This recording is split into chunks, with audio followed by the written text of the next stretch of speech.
여러분 안녕하세요. 반갑습니다. 교수 정유진입니다. 저의 OT 영상 시청하시고 아마 진짜 어떻게 할까라는 궁금한 마음 가지셨던 분들 모두 어서 들어오십시오. 환영합니다. 우리가 한식에 이어서 양식 과정에 대해서 이론 강의를 할 건데 제가 OT 때도 말씀을 드렸지만 전체 6과목으로 이루어져 있는 것에서 5과목까지는 모두 다 공통이다라고 말씀을 드렸습니다.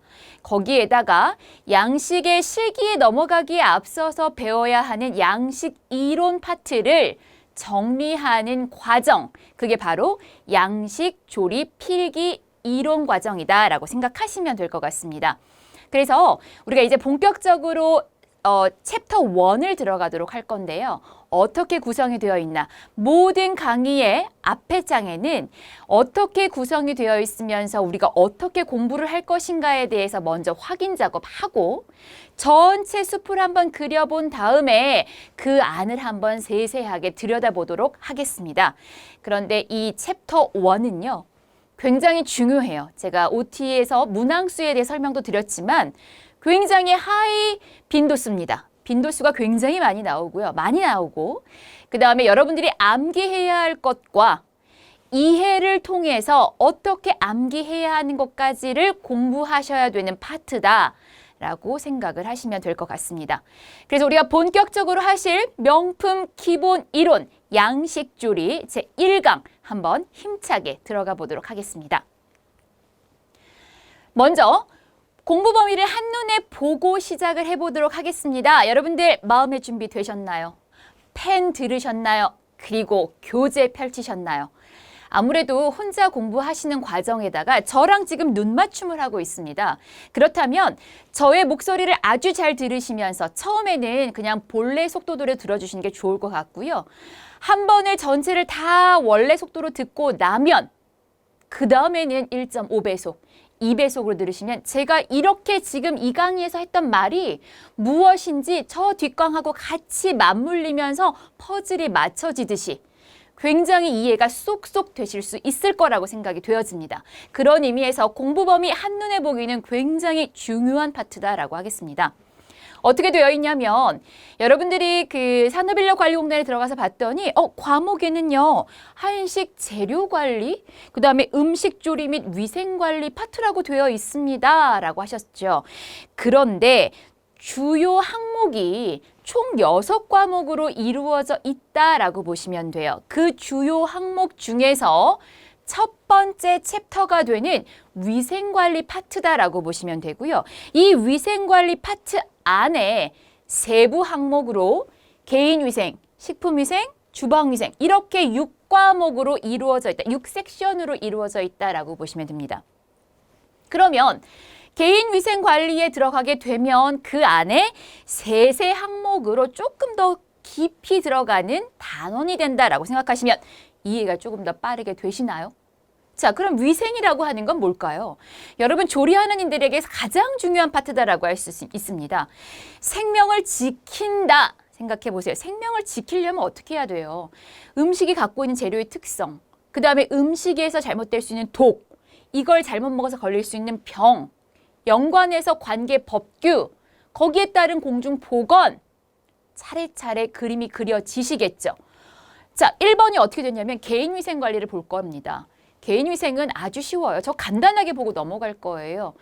우리가 이번에 자꾸 시험을 이제 들어와서 보시는 분들이 하시는 말들이 의외로 중요하게 했던 부분이지만 제가 그냥 이렇게 스쳐 지나가듯 하는 말 속에 교수님 문제가 되게 많이 나왔어요 하시는 분들이 계세요. 저는 놓치지 않기 위해서 맥락을 끊지 않으려고 전체를 다 읽어 드릴 거예요. 물론 강약을 조절하면서 중요한 것과 중요하지 않은 거를 분리 작업을 할 겁니다. 여러분들은 그냥 들으세요. 들으시면서 이거 중요하구나. 이게 이 말이구나 라고 이해하셔야 된다는 얘기입니다. 개인위생관리 굉장히 간단하고 쉽습니다. 두 번째는 개인을 알았으면 식품위생관리 들어가 줘야 되겠죠. 식품에서 걸릴 수 있는 식품으로 인해서 생겨지는 변질, 그리고 기생충과 거기에 따른 안 생기게 하려면 살균 소독, 거기에 필요한 식품 첨가물과 유해물질, 까지를 폭넓게 공부하는 어찌 보면 가장 어려울 수 있는 섹션이 2번 식품위생관리가 된다라고 보시면 됩니다. 세 번째는 주방위생관리 볼 거예요. 여기서는 중요하게 보이는 것이 HACCP라고 하는 거 보고 넘어갈 거고요. 네 번째, 너무나 중요합니다. 아까 섹션 2와 섹션 4가 굉장히 중요한데 식중독은 많이 들어보셨을 거예요. 조리를 하는 옆에 친구들, 주변 사람들 말을 들어보면 야, 독이름이 어쩌고 저쩌고 저쩌고 막 이러세요. 외워야 될 게 굉장히 많다는 얘기입니다. 다섯 번째는 관계법규예요. 여기는 솔직히 저도 지루하고요. 여러분도 지루하실 수 있어요. 하지만 문제의 빈도수는 올라가고 있는 상황이기 때문에 넘어갈 수는 없습니다. 제가 중요하다고 하는 것을 기반으로 하여 나머지 것들도 흐름을 알기 위해서 귀찮으시면 책 보지 마세요. 덮으세요. 덮으시고 제가 읽어드리는 중요하다고 하는 얘기들을 잘 귀담아 들으시면 될 것 같습니다. 마지막으로 보는 게 공중보건 파트입니다. 여기는 질병을 예방하기 위해서, 우리가 수명을 연장하기 위해서, 효율적으로 증진하기 위한 공중, 주변에 대한 전반적인 사항에 대해서 이해를 하셔야 되는 파트고요. 인수공통감염병까지도 꼼꼼하게 보셔야 되는 파트다라고 보시면 됩니다. 전체적으로 머릿속에 그려지셨나요? 아, 1단원은 이렇게 되는구나. 내가 고득점을 맞으려면 이 파트를 나는 암기를 잘해 하시는 분들은 가까이 다가오셔야 합니다. 외우셔야 되겠죠? 그래서 본격적으로 개인 위생관리. 자, 챕터 1은 전체적으로 위생관리라고 했어요. 그 중에서 섹션 1은 개인 위생관리 아주 빠르고 아주 간단하게 가볍게 워밍업처럼 넘어가 보도록 하겠습니다. 자, 위생관리에 대한 설명입니다. 위생관리란 음료수를 처리하고 쓰레기, 분뇨, 하수와 폐기물 처리, 공중위생, 접객업소와 공중이용시설 및 위생용품의 위생관리, 조리, 식품 및 첨가물과 이에 관련된 기구, 용기 및 포장의 제조와 가공에 관한, 그러니까 단순히 먹는 식품에만이 아니라 거기 언저리, 주변에 필요한 것들이 있어요. 그걸 만들기 위해 필요한 모든 것들에 관련된 위생 업무를 의미한다. 어렵지 않으시죠? 왜 필요합니까? 여러분들 이제 조리 시작하려고 오셨을 거예요. 단순히 조리를 나는 요리만 잘해, 잘할 거야, 좋아해, 취미였어, 자격증 따볼 테야 라고 오셨던 분들이 이런 수업을 받으시고 혹은 이런 시험을 보시고 아, 이게 과연 내가 원하는 길이 맞나를 고민하시는 분들이 솔직히 한두 분이 아니십니다. 그만큼 쉽지 않아요. 또한 시대적으로 반영해 보았을 때 이론에 대해서 굉장히 중점도가 올라가고 있는 상황입니다. 제대로 공부하고 실기로 넘어가란 얘기예요. 그러니까 위생이라고 하는 것도 단순히 너 요리 잘하려면 위생 깨끗이 신경 써. 이게 아니라 왜 필요한지를 알아야 되고 거기에 연관된 재반된 다른 문제점들까지 빼곡히 잘 알아두셔야 한다라는 겁니다. 그러니까 그냥 넘기지 마시고요. 강의의 중요성에 대해서 다시 한번 되뇌어 보셔야 합니다. 혼자서 하시려면 얼마든지 예전에는 했어요. 그냥 똑같이 나오던 시절이 있었습니다. 하지만 이제는 전반적인 이해를 바탕으로 하는 과목이 되어지고 있습니다. 얼마나 능력 있는, 역량 있는 조리사를 배출하기 위한 나라의 방침인가를 한번 고민해 보셔야 할 시점이라고 생각을 합니다. 자, 왜 위생관리가 필요할까요? 보시면 식중독 위생사고를 예방하셔야 돼요. 우리 심심치 않게 뉴스에 보이죠? 위생관리 잘못해서 발칵 뒤집혀지고 문제가 되고 잘못하면 사망에까지도 이를 수 있기 때문에 이 조리사들은, 음식을 다루는 사람들은 위생에 대해서 굉장히 민감하셔야 합니다. 그래서 실기에도 위생 점수가 5점이 들어가 있습니다. 위생법 및 행정처분이 강화되어졌고요. 안전한 먹거리로 상품의 가치를 상승시키고 청결한 이미지, 고객 만족을 통해서 결과적으로 매출을 증진하기 위함이 위생관리의 필요성이다.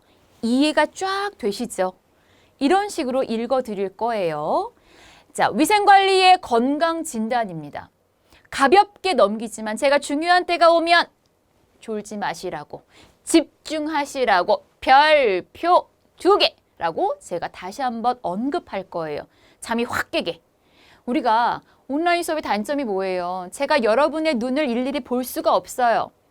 여러분은 제 눈이 보이지만 저는 여러분의 눈을 볼 수가 없습니다. 여러분이 집중하시고 여러분이 졸지 않아야 합니다. 그러려면 제가 얼마나 여러분들을 잘 깨우며 가며 공부를 해야 하는가가 굉장히 중요한 문제라는 거죠. 그래서 강약이 있다는 얘기입니다. 건강진단 보시게 되면 식품이나 첨가물을 채취, 제조, 가공, 조리, 저장, 운반, 판매 이렇게 많은 걸 하는구나. 이러한 일에 직접 종사하는 영업자들이나 종업원은 영업이 시작하기 전이나 종사하기 전에 미리 건강진단을 받아야 해요.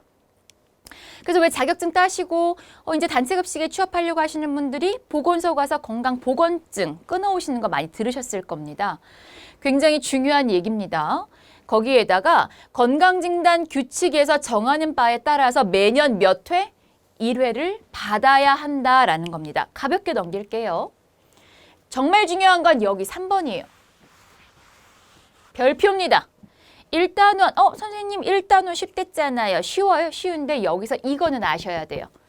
종사하지, 식품 영업에 종사하지 못하는 케이스를 얘기하고 있습니다. 어떻게? 소화기계 감염병, 장티푸스 콜레라, 파라티푸스 이질, 장출혈성 대장균 감염증, A형 간염까지. 결핵.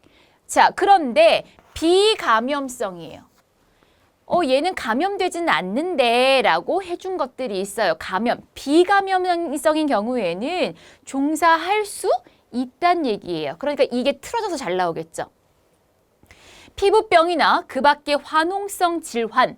화농성 질환이라고 하는 거는 물론 화농균을 몸에 보유하고 있는 보균자도 있지만 손에 상처가 났어요. 근데 그 상처를 즉각 제대로 치료하지 못하면 농균이 생겨요.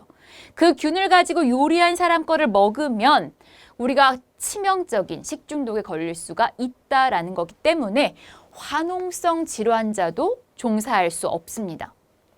또한 후천성 면역결핍증, 그런데 성병에 관한 건강진단을 받아야 하는 영업에 종사하는 사람만 해당이 되어진다.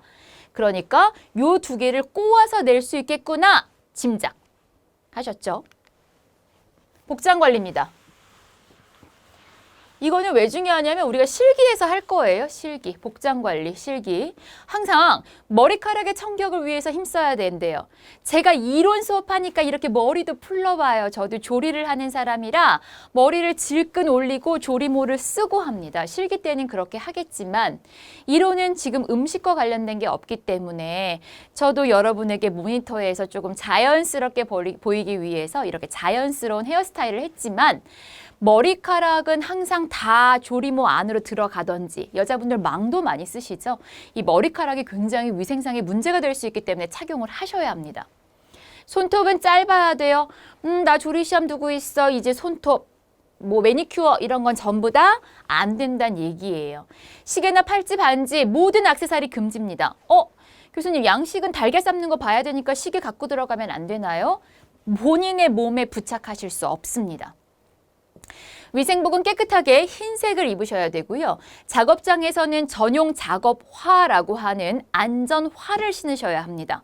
미끄러우면 안 되기 때문에 들고 가다 넘어지면 큰일 나겠죠. 찰과상 넘어지고 깨지고 베이고 위험할 수 있다는 얘기고요. 장갑은 위생적인 것을 쓰셔야 하고요. 장갑 끼기 전에 손 씻어야 하고요. 장갑을 쓰고 나서 장갑도 좀 닦아주시는 게 훨씬 더 위생적이더라. 담배를 피거나 그러니까 조리를 하던 중에는 이제 많은 조리인들이 여기에 이제 해당되는 것들에 대해서 조금 고민들을 하시지만 조리를 하시는 분들은 폈다 그러면 본인의 기호니까 어쩔 수는 없겠지만 깨끗하게 씻고 냄새 나지 않게 하고 하는 것이 위생을 위해서 중요한 사항이다라고 보시면 됩니다. 손도 반드시 씻어야 되겠죠. 이거는 기본이에요. 화장실 다녀온 후, 오물 만진 후, 신체 부위 만진 후, 재채기, 조리 들어가기 전 담배를 피운 후. 어때요? 우와, 조리 쉽다. 좀 느껴지시나요? 이론? 그렇게 느껴지셔야 합니다. 지금 우리가 달려야 할 강이 뒤로가 더 많기 때문에 앞강에서부터 우와, 완전 어려워, 완전 힘들어, 이 길은 내 길이 아닌 것 같아 이러시면 안 돼요. 지치지 말기, 약속하기입니다. 지치지 말 것, 끝까지 달릴 것, 저하고 해야 할 1강에서의 약속입니다. 손 씻기는 제가 강조하지 않아도 여러분이 더 잘하실 것 같습니다. 그래서 제 책에도 보시게 되면 손바닥 어떻게 씻고 손등, 손가락 사이, 두 손 모아 엄지손가락, 손톱 밑까지 어떻게 씻어야 하는지를 설명해 두고 있습니다. 가장 여러분들이 놓치기 쉬운 것이 어디냐면 손톱 밑이에요. 손톱 사이사이에 끼는 경우가 되게 많습니다. 그래서 이 손톱을 짧게 하셔야 되고요. 사이사이에 끼지 않게 만져주는, 이렇게 닦아주는 게 굉장히 중요하다라고 생각하시면 됩니다. 복장은 여러분도 실기시험 보실 때 갖춰야 할 복장 중에 하나들입니다. 맨 처음에 위생복, 하얀색. 왜 입어요? 이거는 문제로 나올 수가 있습니다. 별표입니다. 문제로 나올 수 있다라고 하는 거. 여기는 한 문제 나올 수 있어요. 보시면 위생복이라고 하는 것은 음식을 만들 때 위생적으로 작업하는 이러한 것들로부터 보호하여 라는 거에 키포인트. 안전화, 아까도 말했지만 미끄러운 주방 바닥. 주방 바닥에는 물기가 없어야 하지만 우리가 요리를 하는데 물을 안 쓸 수는 없습니다. 쓰다 보면 흘러요. 그러면 바닥에 물기가 있다 보니까 안전화를 신지 않으면 잘못하면 낙상, 찰과상, 이런 주방기구가 떨어짐으로 인해서 부상, 이런 걸 다 막아줄 수 있는 게 뭐다? 안전화. 위생모는 머리카락과 머리의 분비물들로 인한 음식 오염을 방지해야 합니다. 다 틀어 올리셔야 된다라고 했어요. 거기다 망에다 집어넣던지. 남자분들도 다 집어넣으셔야 되고요. 모든 액세서리는 다 금지입니다. 앞치마 같은 경우는 조리 종사원의 의복과 신체를 보호하고요. 여기에 우리 조리 시험 보실 땐 머플러를 안 하지만 요새는 조리과 친구들이 굉장히 많습니다. 거기 보시면 뭐 노란색 머플러를 하고 빨간색, 파란색 되게 많아요. 학년별 기준도 있고 되게 많던데 이 머플러가 단순히 멋을 내기 위함은 아니고요. 주방에서 발생하는 상해, 찰과상을 입었어요. 주변 동료가. 그러면 막 물을 꺾기 힘드니까 머플러를 풀어 헤쳐서 거기를 묶어주시는 거예요. 그래서 상해의 응급조치를 위해서 하는 것이 뭐다? 머플러. 기억하셔야 합니다. 자, 식품위생에 관련된 질병 한번 볼까요? 이거는요, 정리를 해놨어요. 뒤에 들어갈 거예요. 아직 뒷과목을 안 했기 때문에 여기를 보면 눈에 잘 안 들어와요. 하지만 뒤에 저랑 같이 2강, 3강, 4강을 해서 정리를 하시면 정리를 먼저 하시고 여기를 오시게 되면 눈에 싹 들어올 거예요. 안 들어와도 들어오게끔 막 하셔야 합니다. 세균성, 바이러스성, 이렇게 식품위생에 관련된 질병을 알아야 됩니다. 감염형과 독소형으로 나눌 거예요. 거기다 바이러스성도 있습니다. 세균성도 있고 바이러스성. 달라요. 모양도 다르고 형태도 다르고 전부 다 다르다라는 거. 거기에다가 독은 자연독으로 나뉘어져 있는데 자연독은 크게 식물성, 동물성, 곰팡이독, 알레르기성까지로 나뉘어진다라는 겁니다. 여기 독 이름은 저랑 같이 외울 거예요. 지금? 아니요. 지금부터 달리면 맥 빠져요. 조금만 눈으로만 봐주세요. 뒤에 가서 저랑 한 번에 힘차게 달릴 겁니다. 화학성 식중독도 이렇게 나뉘어지는 거 그냥 눈으로만 보시고요. 제가 뒷강 설명하신 다음에 하실 거 뭐? 다시 앞으로 와서 정리하셔야 합니다. 자, 우리 워밍업 했어요. 어때요? 어깨 좀 풀었어요? 머리 좀 돌려봤어요? 내가 잊고 있었던 암기력 조금 꺼내지나요? 아, 교수님은 이렇게 수업을 하시는구나. 조금 알 수 있을까요? 아직도 긴가민가 하시나요? 그렇다면 섹션 2로 가겠습니다. 여기는 하이라이트입니다. 위생관리, 식품의 위생관리, 다른 거 다 몰라오는데 식품의 위생관리만 되게 열심히 하셔도 정말 10개? 많으면 10개까지는 안 나오지만 한 6개 정도까지는 맞을 수가 있는 단원이다라고 보시면 됩니다. 오늘은 1강은 그냥 워밍업이에요. 저랑 어떻게 수업하는지 같이 즐겁게 하시는 단원이고요. 이 과목을 딱 듣고 났더니 머리가 맑아져. 나는 이렇게 공부하면 되겠구나. 그 다음을 향해서 이렇게 가야 되겠구나. 여러분도 그림을 그리시고요. 저도 그림을 그리고 있다라는 걸 기억하셔야 되는 단원입니다. 자, 위생관리의 필요성입니다. 이제 왜 위생이라고 하면 가장 문제가 되는 게 뭐냐면 미생물이에요. 그래서 관련 학과, 식품미생물학과 이런 쪽에서 공부를 하신 친구들은 되게 친숙하게 와닿겠지만 우리가 주부 경력 혹은 저는 학생, 저는 한 번도 겪어보지 못했던 이러신 분들은 요리의 미생물도 알아야 돼? 이러실 수 있는 단원이라는 겁니다. 하지만 굉장히 중요하기 때문에 본격적으로 식중독과 독이름으로 가기에 앞서 어떤 미생물들이 있으며 그것들이 잘 생활하려면 어떤 조건이고 그것들을 못 살게 하려면 어떤 방법을 해야 되는지까지를 한번 볼 단원이다. 그러면 1강 끝이에요. 조금만 더 합시다. 육안으로는 식별이 불가능하고요. 현미경으로만 식별이 가능한 생물에 대한 총칭을 말합니다. 이러한 미생물은 사람이나 동식물에게 병을 일으키는 병원성 미생물, 병을 일으키지 않는 비병원성 미생물로 나뉘어집니다. 그래서 비병원성 미생물은 식품을 변질, 부패시키는 해로운 미생물과 발효나 양조 등에 이용이 되어지는 이로운 미생물로 나뉘어진다라는 거죠. 꼭 미생물이라고 해서 나쁜 것만은 아니다라는 얘기입니다. 자, 미생물에 대해서 종류로 한번 들어가 보도록 하겠습니다. 어떤 것까지 교수님 다루실 건가요? 깊숙이 들어가면 우리가 위생 파트 관련 학과에서는 되게 깊게 공부를 합니다. 하지만 우리는 목표가 몇 점이에요? 100점? 아니었어요. 몇 점? 60점만 넘으면 되니까 전체적으로 중요한 것만 훑고 지나가자는 얘기예요. 너무 깊게 빠지지 마세요. 그리고 너무 자책하지 마세요. 난 왜 이렇게 암기가 안 돼? 다 똑같아요. 여러분, 이 모니터 끄시고 책 덮잖아요. 생각나는 게 없어요.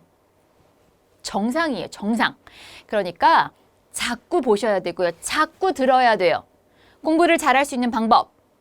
제 목소리 듣는 것보다 본인이 본인의 목소리를 듣는 게 훨씬 더 학습 효과는 좋습니다. 그래서 제 것도 듣긴 들으세요. 아무래도 자기가 자기 목소리 들으면 너무 쑥스럽잖아요. 제 목소리를 들으시면서 입으로 자꾸 중얼중얼 따라하세요. 제가 물어볼 때 답하세요. 그래야 합격하기 쉽다는 얘기입니다.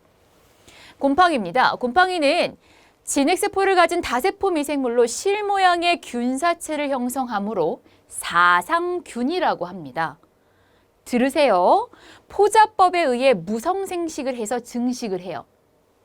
주로 건조한 식품, 여기에 키포인트가 있습니다. 미생물도 생물인지라 물이 있어야, 환경적으로 수분이 있어야 자랄 수 있지만 이 미생물 중에서 곰팡이라고 하는 요 녀석은 건조한 식품에서도 부패에 관여해요. 이해 가셨나요? 건조식품에서도 번식할 수 있는 이런 말이 나오면 곰팡이 얘기라는 거예요. 그래서 곰팡이의 종류는 아스퍼질러스 속, 페니실리움 속, 리조푸스 속이라고 하는 거. 와, 용어가 어렵네. 따라 하셔야죠. 다 같이 뭐? 아스퍼질러스 속, 페니실리움 속, 리조푸스 속. 자, 처음엔 쑥스럽지만 하다 보면 익숙해지시는 게 제 수업의 특징이에요. 자꾸 읽으셔야 합니다. 효모가 있습니다. 효모는 영어로는 이스트 많이 들어보셨죠? 이스트.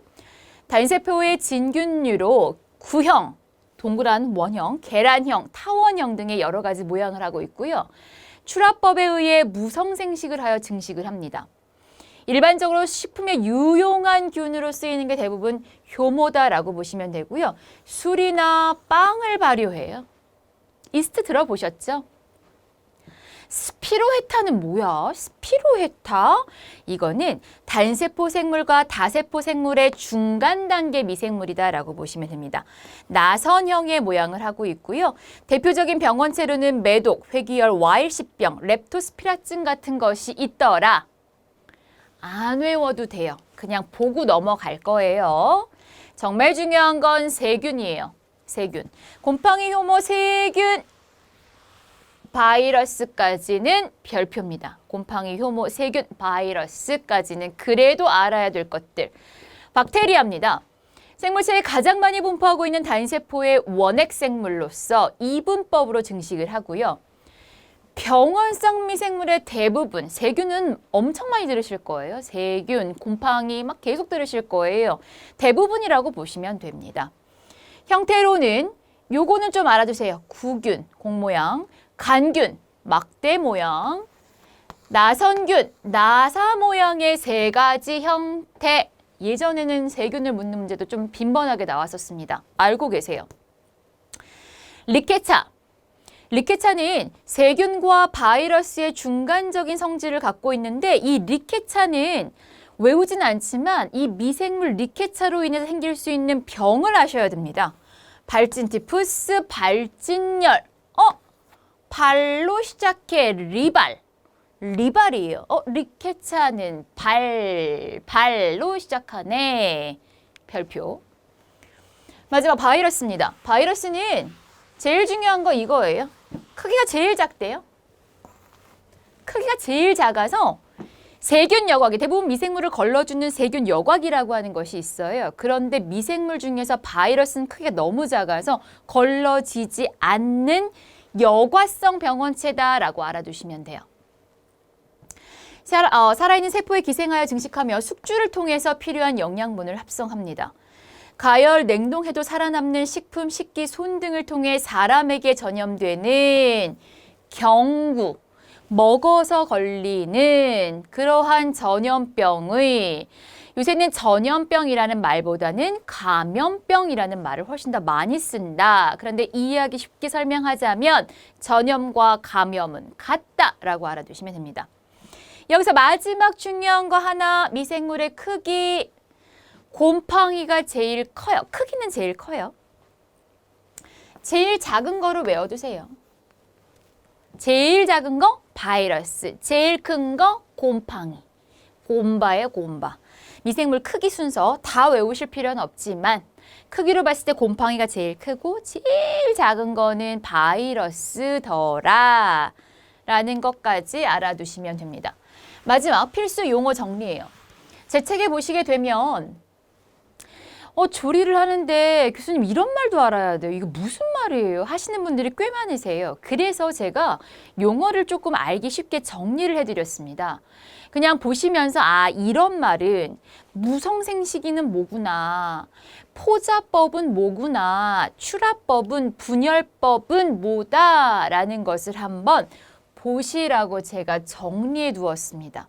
물론 포자라는 매우 작은 알갱이로 싹이 터져서 번식하는 방법을 무엇이라 하느냐라는 문제는 아직까지 제출되지는 않지만 알고 있으면 포자법, 출하법, 분열법, 포자 이런 게 있구나 정도의 의미를 조금 파악하시면 훨씬 좋다라는 거예요. 그 중에서 중요한 건 아포예요, 아포. 무성생식을 하기 위한 생식세포로 아포, 홀씨라고도 하는데 세포의 종자, 씨라고 생각하시면 돼요. 그래서 제가 나중에 살균 소독을 할 때 아포까지 없애주는 이 말을 하면 교수님 아포가 뭐예요? 이 말하기 있기 없기? 없기라는 거예요. 씨라고 생각하시면 됩니다. 용어 정리는 아주 그닥 중요하지는 않기 때문에 여러분들이 한번 읽어보시면 도움이 될 것 같습니다. 이제부터 중요한 겁니다. 우리가 지금 뭐 공부했어요? 하다 보면 갈 길을 잃어요. 내가 무슨 길을 가고 있는지 몰라요. 지금 무슨 파트를 하고 있는지 모르세요. 지금 우리 위생관리하고 있고요. 그중에서 미생물 처음 들어갔어요. 미생물에 대한 의미, 종류를 나눠봤습니다. 그렇다면 이 미생물이 생육을 하기 위해서 살아남기 위해서 필요한 요소들이 있다라는 거예요. 사람도 물 있어야죠. 공기 있어야죠. 햇빛 있어야죠. 먹을 거 있어야 돼요. 똑같이 미생물도 생육의 가장 중요한 3대 요소를 뭐라고 하냐면 영양소, 수분, 온도라고 한다라는 겁니다. 여기에다가 산소랑 pH까지 하면 5대 영양소라고 해요.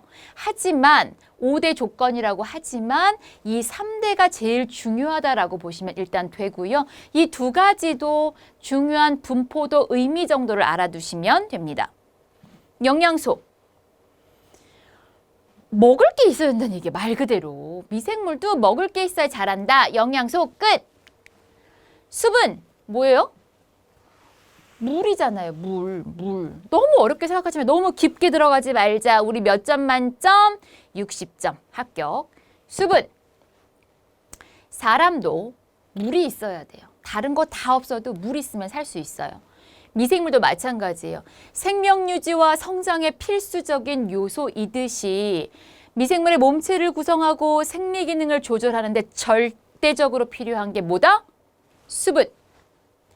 그런데 종류에 따라 수분 필요한 양이 달라집니다.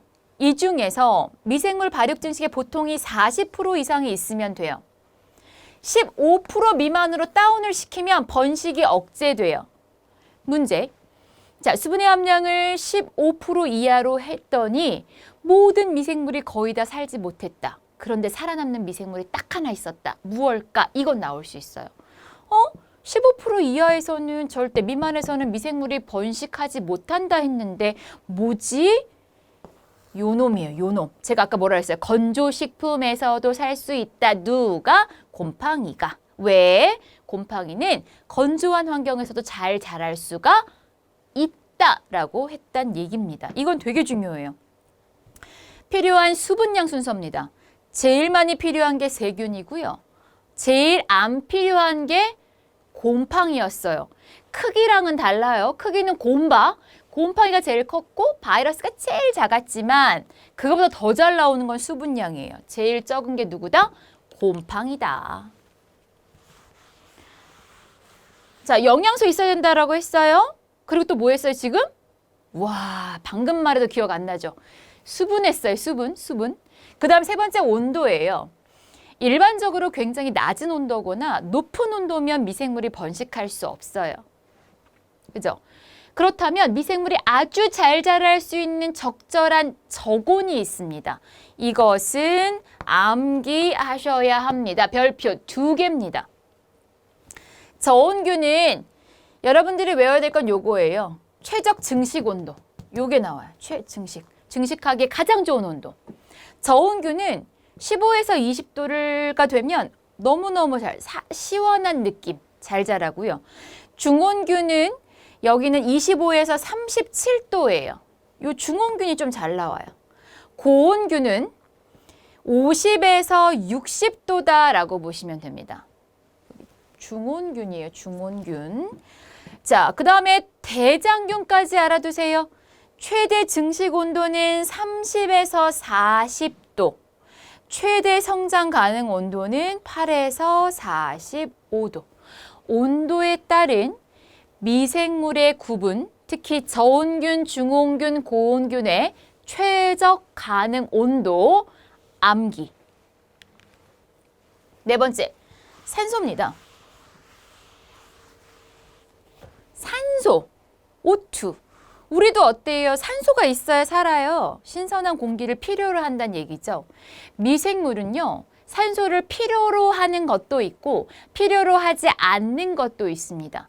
그래서 어떻게 나뉘어지냐면 호기성 세균과 염기성 세균이라고 나뉘어집니다. 좋아할 호자 생각하시고요.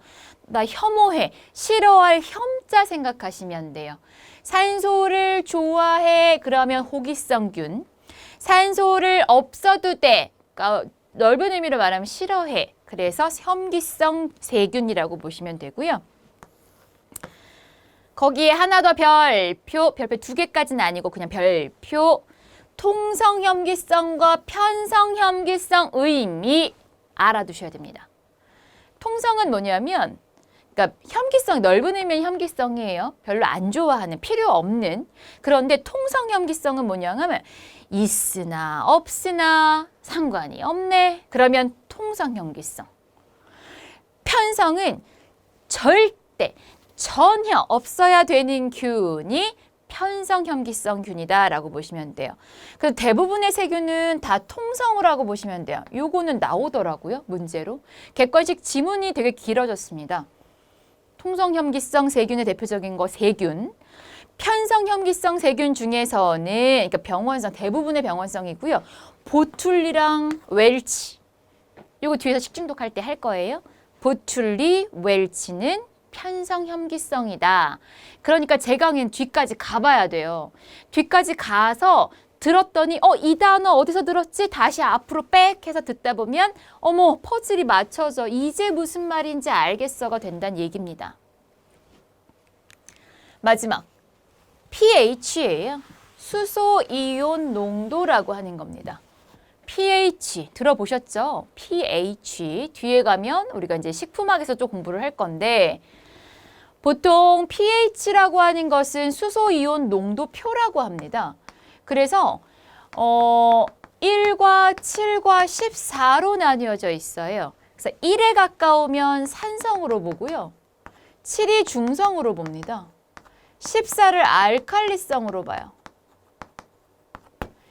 이렇게 나뉘어집니다. 그래서 곰팡이나 효모는 pH 4.0에서 6.0이에요. 여기에요. 그림으로 지금 그리세요. 그냥 이렇게 팔짱 끼고 들으시면 오는 건 뭐밖에 없다? 참. 그러니까 자꾸 그리셔야 돼요. 교수님 쫓아가면서 별표, 저는 형광펜 되게 좋아해요. 그리고 포스트잇도 되게 좋아해요. 그래서 제 책은 막 형광펜이 막 칠해져 있고요. 별표 2개, 별표 막 이렇게 나와 있어요. 쫓아오셔야 공부가 즐겁고 재밌고 집중하게 된다는 겁니다. 여기서 잘 자라는 게 곰팡이 효모고요. 세균은 이쪽 범위예요. 중성이거나 약 알칼리에서 잘 성장을 한다. 그림으로 그리면 헷갈리지 않습니다. 아, 이게 이 말이구나. 그러니까 고지 곧대를 외웠지만 응용할 수 있어야 된다는 얘기예요. 그래서 수소 이온 농도에 대한 정의가 나와 있습니다. 그래서 요거에 대한 설명이 전부 다 이 표로 다 압축이 되어진다라고 보시면 돼요.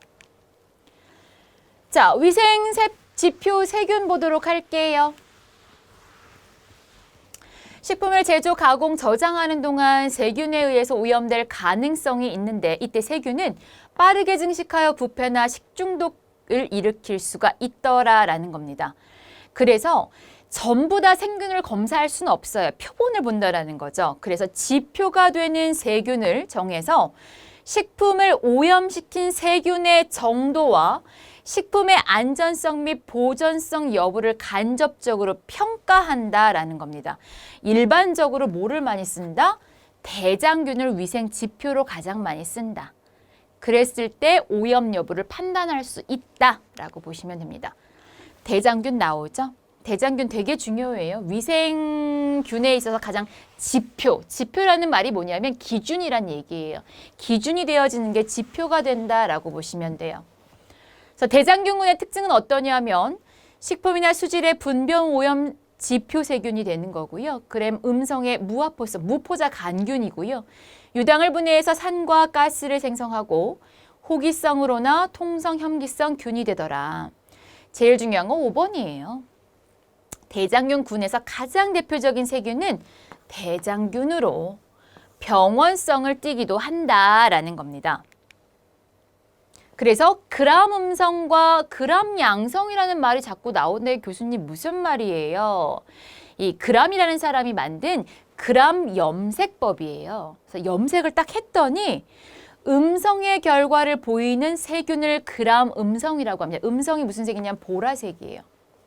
그러면 딱 결과를 봤더니 붉은색이다 그러면 그람 양성균이다라고 생각하시면 되고요.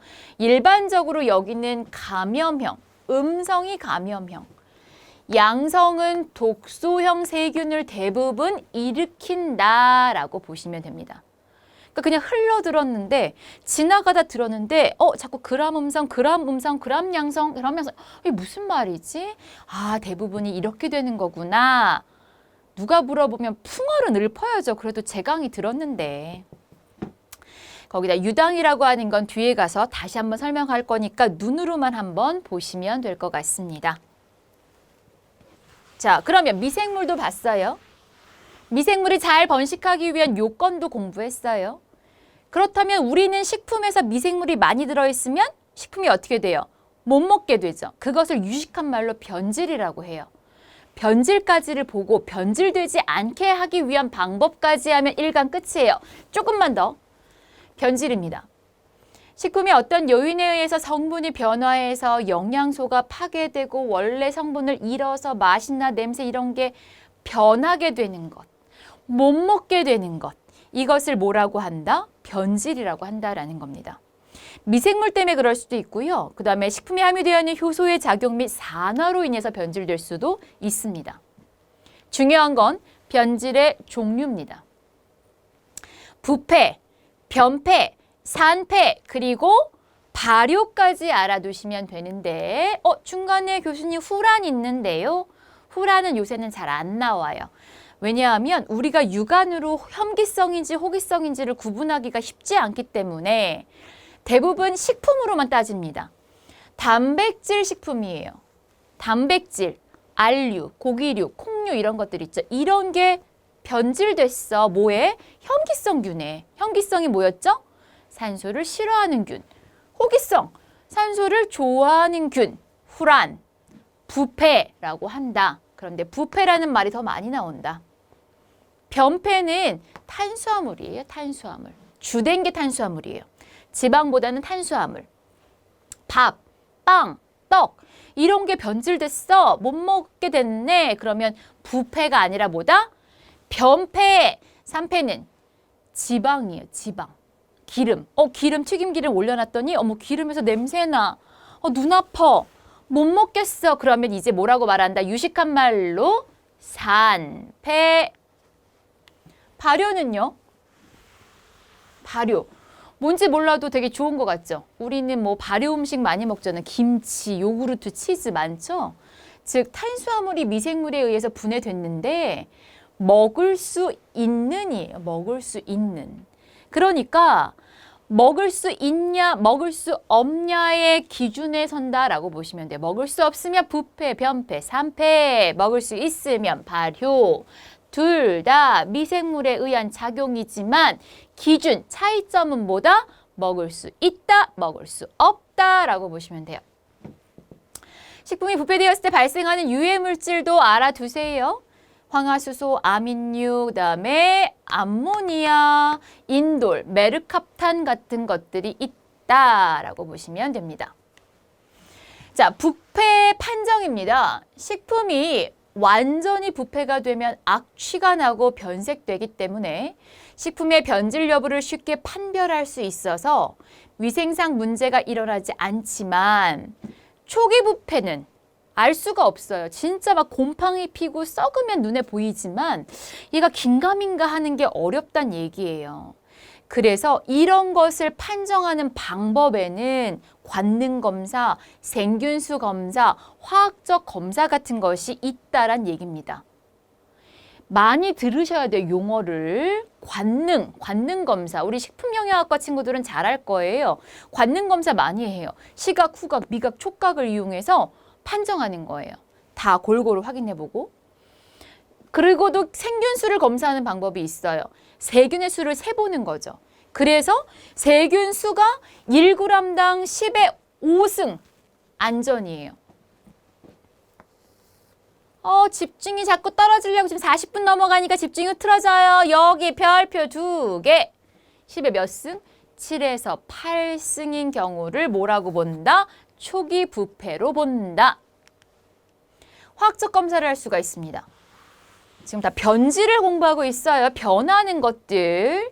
화학적으로는 수소이온 농도가 pH 어류가 5.5 정도이면 신선해요. 자, 여기는 별표예요. 그러니까 산성, 강산성 쪽보다는 중성하고 그 사이 정도라고 보시면 돼요. 거기가 신선한데 이제 중성에 가깝게로 가면 부패로 봅니다. 그 다음에 VBN이라고 해서 휘발성 염기질소예요. 신선도를 나타내는 지표인데 요것도 나와요. 다음 중 화학적 검사 방법으로 바르지 않은 것은 하고 나올 수 있습니다. 수소이온 농도의 분포, VBN의 범위, 그다음 TMA, 히스타민 나올 수 있어요. 여기서 문제 하나, 별표입니다. 그래서 10에서 20 정도면 신선, 3, 40 정도면 초기 부패, 50 이상이면 부패로 본다. TMA, 트리메틸아민이라고 보시면 돼요. 어류의 신선도 검사에 이용이 되어지고요. 보통 3mg% 이하이면 신선하고요.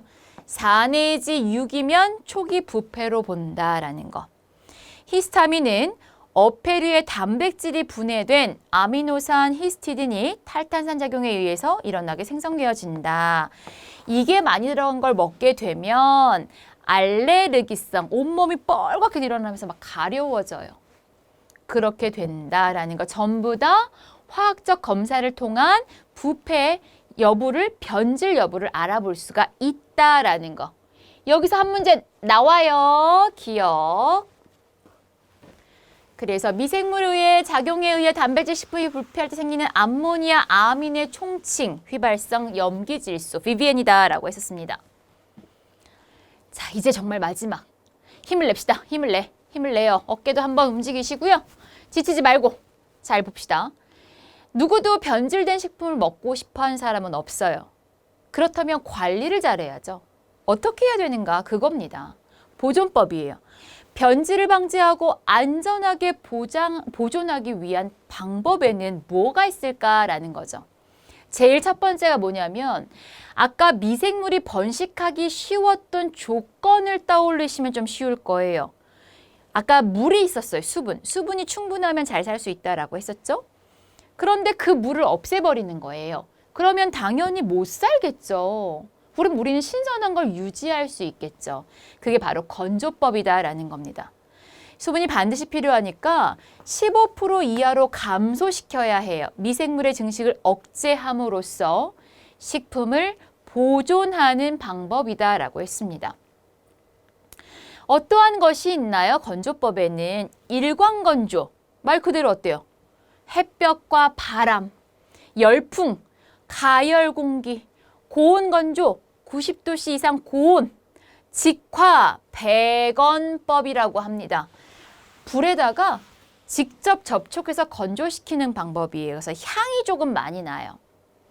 분무건조, 분무기 생각하시면 돼요. 분무기 안에 물을 넣고 막 뿜으면 어때요? 물이 막 분사되어지죠? 그때 수분, 건조, 물을 쫙 빼버린 거예요. 알기가 두두두 떨어지겠죠? 그렇게 해서 만든 분유가 있다라는 겁니다. 동결건조, 냉동건조 중요합니다. 별표 2개.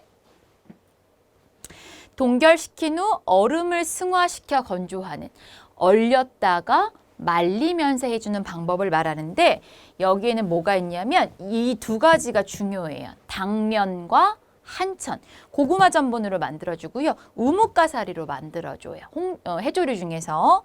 그래서 요 한천, 당면과 한천은 동결건조법에 굉장히 중요하다라고 보시면 됩니다. 그다음 냉장 냉동도 있어요. 그렇죠. 온도를 차갑게 하면 미생물이 훨씬 더 못 살겠죠. 아까 따뜻하게 사는 저온균, 중온균, 고온균이 있었잖아요. 다 연구예요. 그러면 온도를 낮추거나 얼리거나 하면 못 살겠죠. 얘네들은. 그걸 냉장 냉동이라고 합니다. 냉장은 보통 0에서 10도에서 보존하는 방법. 그런데 얘는 잠깐 멈추는 거예요. 그러니까 장기간 보존은 불가능하고요. 단기간 보존에만 쓸 수가 있다라는 겁니다. 채소, 과일, 우유, 달걀 등 대부분 이런 식으로 냉장법을 쓰겠죠. 가장 손쉽게 할 수 있는 방법. 저장. 예전에는 냉장고 없는 시절에 같은 걸 팠어요. 그래서 서늘하게 만들어주는 거예요. 한 10도 이하로. 그래서 채소나 감자, 고구마 너무 낮은 온도에서는 얼 수 있으니까 이런 온도에서 보관해주는 걸 뭐라고 한다? 저장법. 냉동은 굉장히 낮은 온도에서 얼려서 보존하는 방법을 말합니다.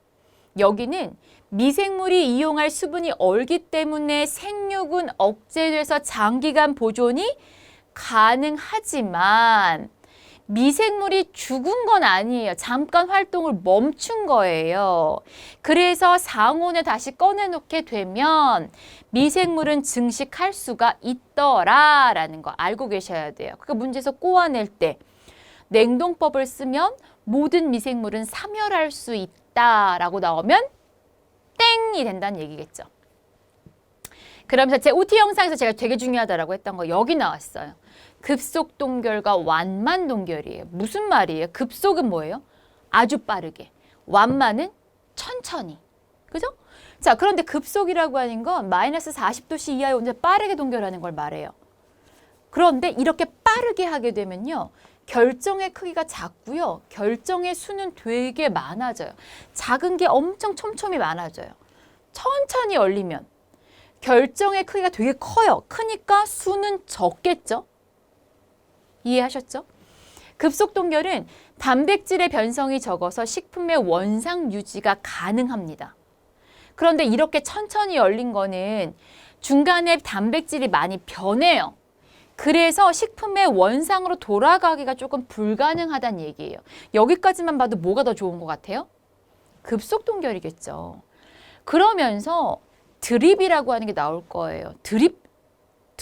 애드립인가? 아니에요. 드립이라는 게 있어요. 드립은 뭐냐면 해동을 할 때 그 조직이 얼려졌던 것이 녹으면서 막 액즙이 파괴되어서 나오는 것들이 있습니다.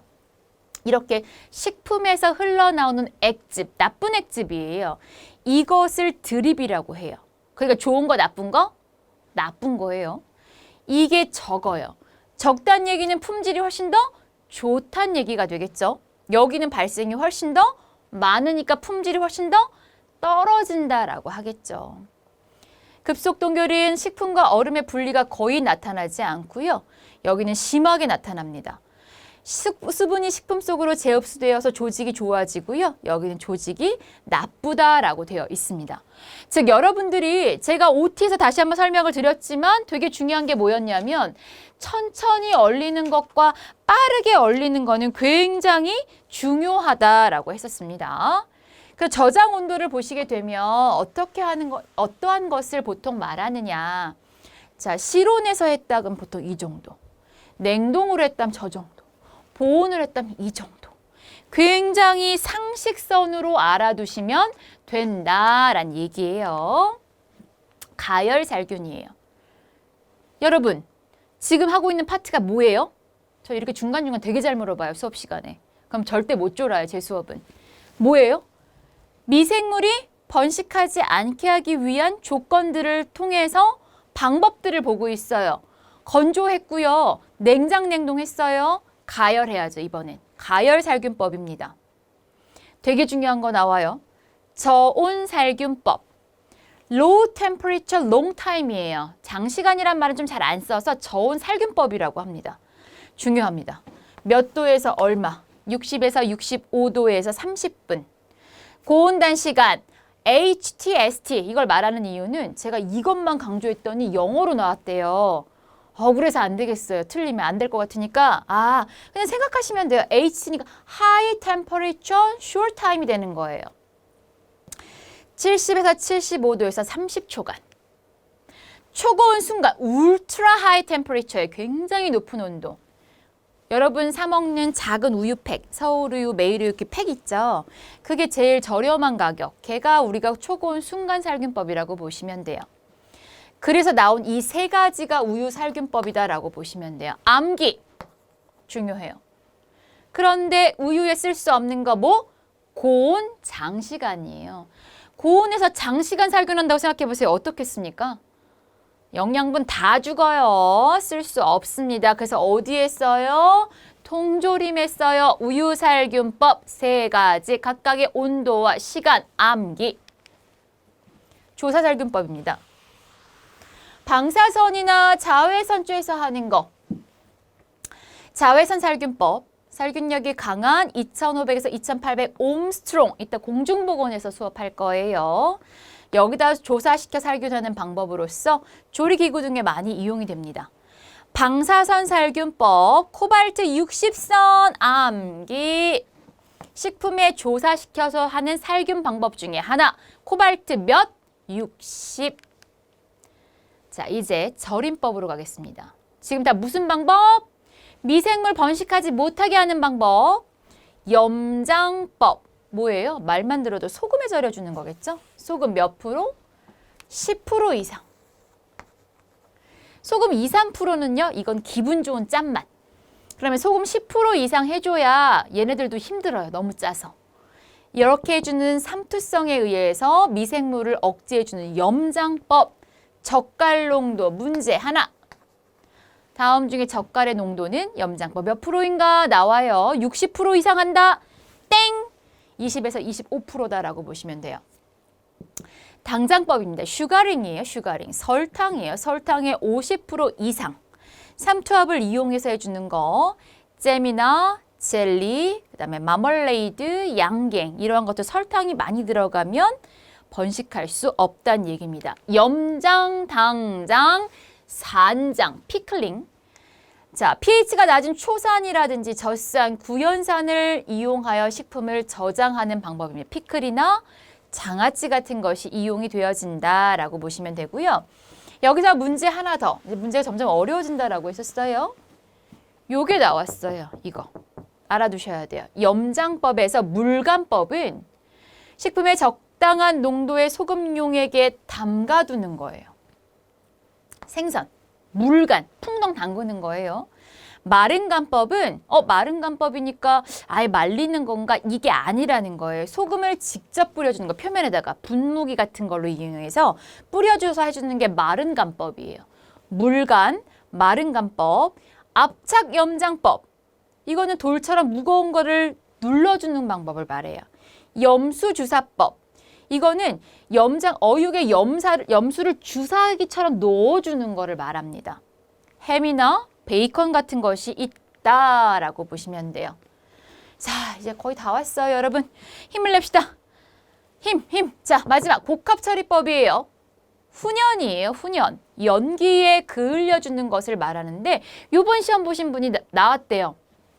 다음 중 훈연법에 쓸 수 있는 나무로 바르지 않은 것은, 나무는요, 수지, 나무에서 분비하는 액체를 말하는데 좀 더 쉽게 말하자면 나뭇가지라고 생각하시면 돼요. 나뭇가지가 많으면 그 액체가 많겠죠. 그래서 그 수지가 적은 나무여야 해요. 뭐? 벚나무, 떡갈나무, 참나무. 버떡참, 벚나무, 떡갈나무, 참나무. 이 세 가지를 연소시킬 때 발생하는 연기를 식품에 그을려주는 걸 말해요. 수지, 나무가 적어야 돼요. 나뭇가지가 되게 많은 소나무가 나왔대요. 아니겠죠. 네, 저장하는 방법. 그래서 특유의 향미를 부여하면서 햄이나 베이컨, 소세지 등에 이용이 되어지는 것을 말합니다. 하지만 문제가 되는 건 뭐냐면 연기에 그을리다 보니까 나쁜 성분들이 발생할 수 있겠죠. 페놀, 포르말데히드, 개미산 같은 것이 있고요. 육류의 보존성과 풍미 향상에 가장 많이 관여하는 성분이 바로 이 페놀류가 된다라는 것까지 알고 계시면 될 것 같습니다. 두 번째, 염건법이에요. 지금 복합 방법을 하고 있어요. 두 가지 이상이 섞인 걸 말해요. 염장, 건조예요. 짜게 한 다음에 말려주는 거. 여러분이 제일 잘하는 거 뭐? 굴비. 그것 또한 미생물이 번식하지 못하게 하기 위한 복합적 방법이다라고 보시면 돼요. 밀봉. 용기에 식품을 넣어서 탈기, 공기를 뺀 다음에 용기를 쫙 밀봉해 주는 거예요. 그래서 가열 살균해서 미생물을 침범을 막아 보존하는 방법을 말합니다. 통조림이라든지 진공 포장 같은 것이 있겠죠. 요새 공기 쫙 빼서 딱 압축해 주는 것들 많더라고요. CA 저장이에요. 가스 저장이에요. 컨트롤 해주는 거예요. 뭐를? 애트모스피어를, 대기를, 환경을 바꿔주는 것을 말합니다. 어떻게? 탄소나 질소를 이용해서 공기의 조성을 인위적으로 변화시켜주는 것을 말합니다. 그러니까 호흡을 억제시켜주겠죠. 그러니까 그냥 따서 과일을 두면 오래 보존하지 못해. 그러니까 내가 인위적으로 그런 환경을 조성해서 만들어 놓은 걸 가스 저장법 혹은 다른 말로 CA 저장이라고 합니다. 그러니까 단지 일주일밖에 보관 못했던 것을 CA 저장을 해두게 되면 한 달, 두 달 보관 기간이 훨씬 더 길어질 수 있다란 얘기입니다. 채소나 과일, 달걀 같은 것에 이용이 되어진다라고 보시면 됩니다. 여기까지 왔습니다. 가스 저장법까지. 자, 여기까지 한 거 정리 한번 할까요? 우리 1단원 들어가기에 우리 위생관리하고 있습니다. 그래서 개인 위생관리 했고요. 식품 위생관리 들어가면서 워밍업 했어요. 보통 하기 위해서 필요한 미생물들의 번식 조건, 억제 방법, 걔네들의 어떤 종류 이런 것까지 공부를 했습니다. 잘 따라오셨나요? 1단원만이 아니라 제 수업을 항상 엑기스에 들어가기 앞서서 전체 그림을 그려요. 수업을 해요. 끝나면서 그날 배운 걸 정리 한번 환기. 아, 뭘 배웠지라고 아셔야 돼요. 그래야 이 수업 끝나고 모니터 끄고 다 꺼도 아, 오늘 교수님이 한 말 중에서 뭐가 기억이 나지? 아, 오늘은 뭐에 대해서 공부했지라고 적어도 얘기하실 수가 있다란 얘기입니다. 혼자 공부하는 게 아니라 저랑 함께 하시는 거잖아요. 그러면 저를 믿고 따라오세요. 이 방법으로 하시면서 자꾸만 중얼중얼 하시다 보면 여러분의 합격은 벌써 여러분을 향해서 마구마구 달려오고 있다라고 느껴지실 거라고 생각이 되어집니다. 저는 그렇게 믿고 있고요. 여러분의 지금 앞에 건너가신 많은 한식을 합격하신 필기자들이 저에게 생생한 조언을 하고 계십니다. 이 방법을 따라오니 정말 되더라고요 라고 말씀하고 계십니다. 양식도 똑같아요. 모든 필기 이론은 이런 식으로 이루어지니까 여러분들 힘을 내셔야 되고요. 집중하셔야 합니다. 틀어놓고 딴 거를 하는 것까진 좋지만 제가 중요하다라고 하는 말 놓치지 않아야 한다라는 겁니다. 가급적이면 요 1시간만이라도 모니터와 저와 여러분의 수업을 위해서 집중하시길 기원하면서 오늘 1강 수업을 마치도록 하겠습니다. 다음 2강부터는요. 조금 더 복잡하고 어려워집니다. 마음의 준비 단단히 하시고요. 아직 준비 못하신 형광펜, 메모지 준비하셔서 2강에서 뵙도록 하겠습니다. 고맙습니다.